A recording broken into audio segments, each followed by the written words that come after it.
Poznáme to všetci. Niekedy sú dni, kedy sa cítime motivované, šťastné, plné energie, eufórie.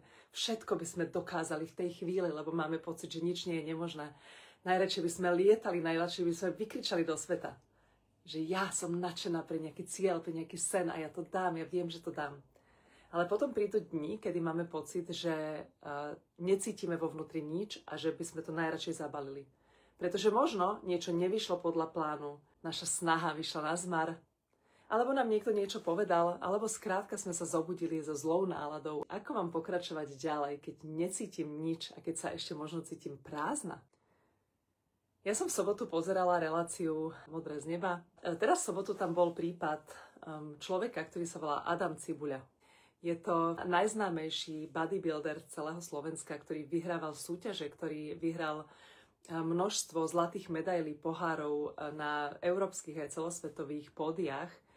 A bol veľmi dobrý, mal úžasnú genetiku, on proste cvičil pol roka a potom išiel na súťaž a vyhral ju, takže toto bol naozaj taký malý zázrak slovenský.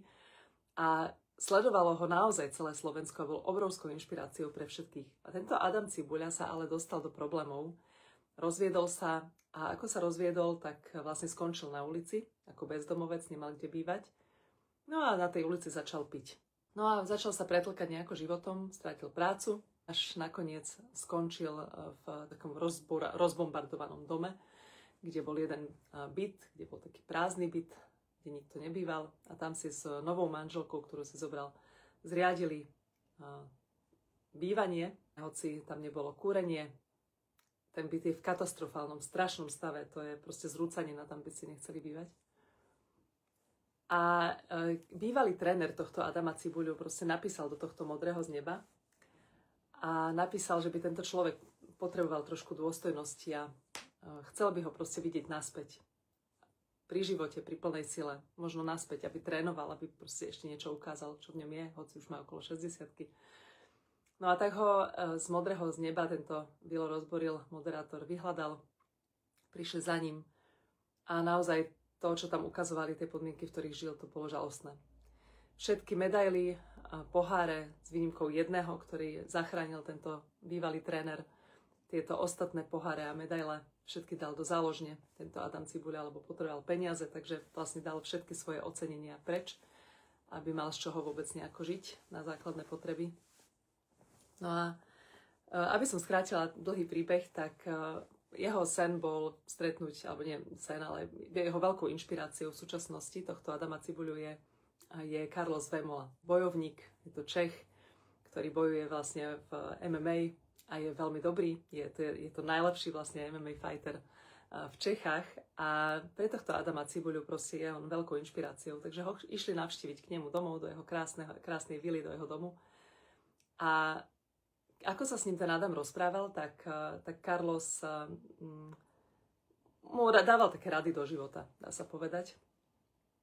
Jedna z rád bola, že aj keď by mu nalievali, aj keby najlepší kamarát mu nalial, tak si proste nikdy nesmie dať. To bola dobrá rada, lebo jednoducho ten alkohol ničí. Ale jedna veta, ktorú tam povedal, bola obrovská pravda nielen v športovom svete, ale je pravdou aj pre nás. Čokoľvek, čo robíš. A presne tá veta súvisí s tým, čo dneska hovorím, a to je to posolstvo, ktoré vám chcem povedať.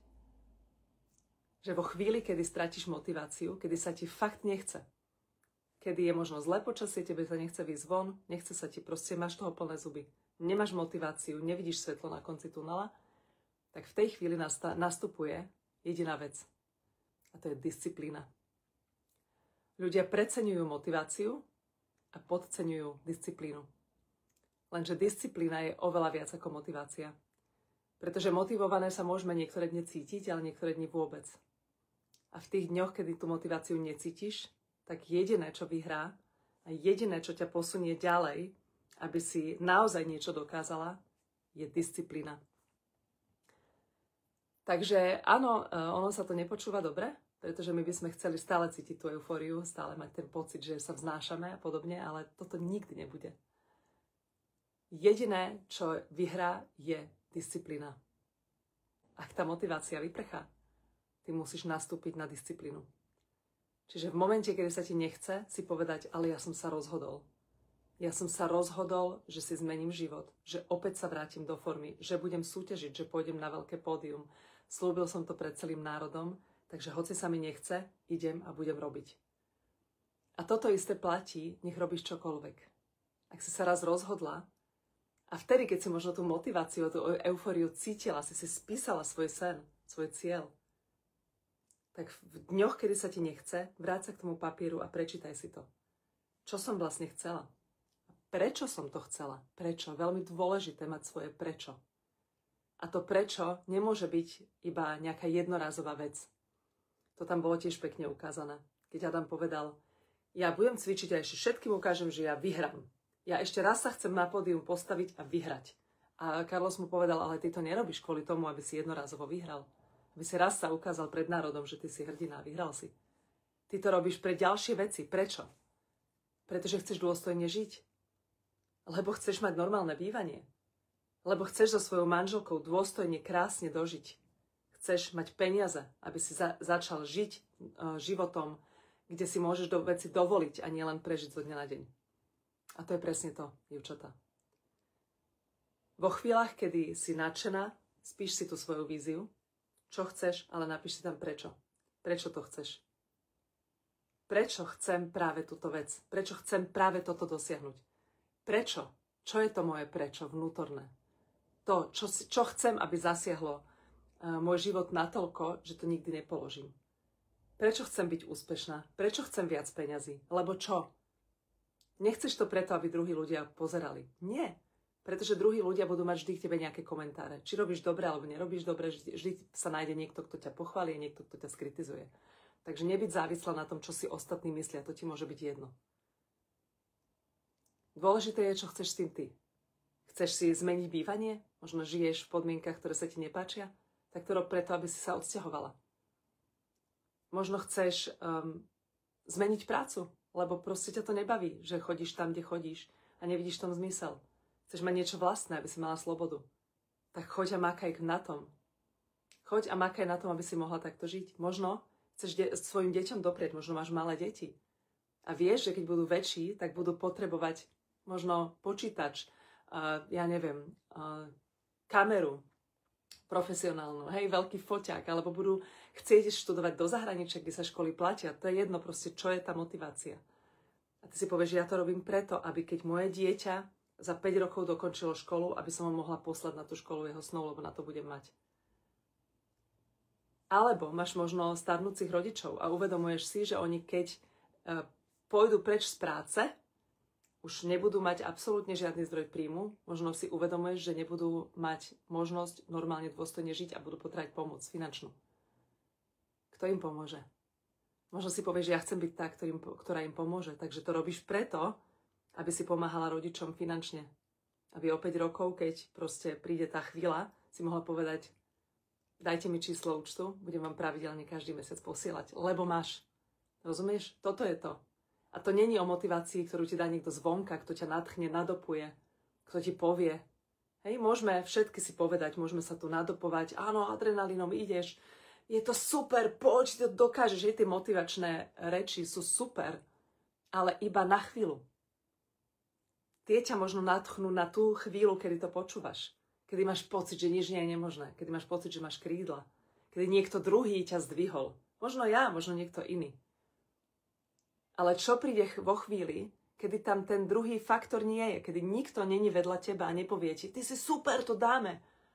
Keď si tam len ty a tvoje problémy. Čo v tej chvíli? A vtedy nemáš žiadnu motiváciu.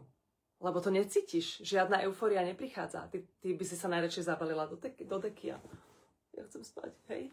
Ale to ťa neposunie. V tej chvíli nastupuje disciplína. Návrat k tomu, pripomenieš si, prečo som sa rozhodla, že budem robiť, prečo to vlastne robím, čo je tá dlhodobá motivácia a povieš si, ak v tejto chvíli nepôjdeš a nebudeš to robiť, tak toto nikdy v živote nebudeš mať. Ty musíš hovoriť sama so sebou. Nikto druhý s tebou nebude hovoriť. Ty musíš hovoriť sama so sebou. A povedať si, OK, nechce sa mi. Necítim radosť momentálne. Ani šťastie, ani naplnenie, necítim eufóriu, nič. Ale ja som sa rozhodla, že to dám. Takže dnes urobím to, čo je treba. Tak, ako povedal Carlos tomuto Cibulovi. Carlos mu povedal tiež, pozri, myslíš si, že mne sa vždy chce? Myslíš, že mne sa chce ísť a trénovať, keď som nevyspatý, alebo keď je vonku škaredo? Myslíš, že mne sa každý deň chce? Nie, nechce sa mi. Ale ja viem, prečo to robím. A ja viem, že ak nebudem trénovať, nebudem dobrý a nikdy nedosiahnem to, čo chcem. Takže či sa mi chce alebo nie, tam musí byť disciplína. Rozhodol som sa, že každý deň pôjdem do fitka, každý deň budem cvičiť, každý deň urobím toto, budem mať stravu, budem mať toto, pôjdem spať, pôjdem čokoľvek. Disciplína. To isté ty. Nechce sa ti? OK. Ale chceš ten život, ktorý si vysnívala, chceš to, prečo si sa rozhodla? Máš jasnú víziu toho, že prečo to vlastne robíš? Dnešok rozhoduje. Dnešok, nie zajtra. Ja to spravím zajtra. A zajtra čo, keď sa tak nebudeš cítiť? Zase si povieš zajtra? Nie. Ty si dnes musíš povedať, dnešok rozhoduje. A dneska sa mi možno nechce, ale urobím to aj tak. Disciplína. Disciplína je viac ako motivácia. Pretože disciplína ťa posunie. Motivácia, pokiaľ je zvonku, tak je ako smrad. Tá sa vyvetrá. Ty musíš vedieť vo svojom vnútri, prečo to chceš. Čo je to tvoje, ten tvoj hnací motor, to tvoje prečo. To tvoje naozajstné, čo chcem. A potom bez ohľadu na to, či sa ti darí, nedarí, čo ti hovoria ostatní, či sa ti zdá, že celý svet je proti tebe alebo za teba, napriek tomu ideš a dáš to. Napriek tomu pôjdeš a urobíš tie kroky. To je disciplína. To je jediná vec, ktorá ťa posunie. A viete, čo je zaujímavé? Že mnohokrát, keď sa ti nechce, ale urobíš to aj tak, lebo si disciplinovaná, lebo si sa preto rozhodla, tak práve v tom procese, ako to budeš robiť, sa ti tá radosť vráti. Pretože aktivita vyháňa negativitu. Jedine, keď budeš niečo robiť, tak vtedy budeš cítiť tú eufóriu. Keď budeš sedieť doma a rozmýšľať a analyzovať, prečo sa ti nechce a hľadať tú motiváciu, tak sa akorát utopíš v tých negatívnych myšlienkach a neurobiš nič. Takže, dievčatá, ja vám prajem, aby ste boli disciplinované. Aby ste vedeli, prečo robíte to, čo robíte.